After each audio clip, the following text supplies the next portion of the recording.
Other than the naming of Clinton and the Duke of York in the in the U.S. Epstein citation, which is what we expected. The other thing to occur last night really is the greater pressure on the government to explain the issue of Horizon, because it turns out that the Post Office Minister now says that the majority of the compensation earmarked for the Horizon sufferers has gone to legal costs. I don't understand that, given the fact that these people are exonerated, given the fact that these people were never guilty of the charges that were made against them. How on earth is it that they are shouldering the legal costs? This seems nonsensical. There's also pressure, I think, on the government because he was a Conservative mayoral candidate for the nonsense of Shaun Bailey. Now, Shaun Bailey, when he was a candidate, had said how much he wanted women to be empowered, and yet at the same time, he was also victim blaming, saying that girls should accept less of men's rubbish to avoid domestic violence. There are times when one can't accept a situation. There are times when one is powerless, and I don't think it's a gender-based thing. And for somebody to turn that into a gender-based thing is absurd.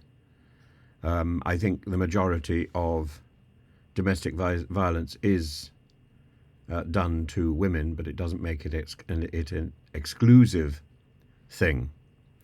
And he said at the time the repair starts with girls, because if you get girls to accept less of men's rubbish, then men would have to change, because ultimately men are after a girl.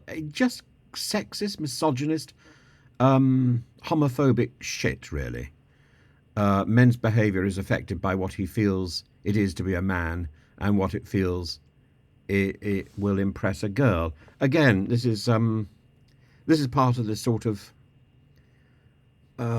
image of virility, which I think needs to be stamped on. It's just wrong. In the same way as his bum and boobs comment about Carol Vorderman is just wrong and part of a growing misogynistic culture.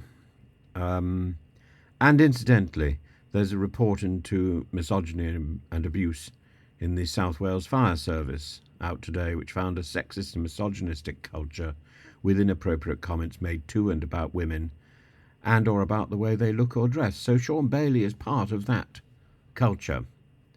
And he's in the House of Lords, and I don't think he should be. GB News is part of that culture. And part of that is it, it's not called inset, that's something you do at schools, isn't it?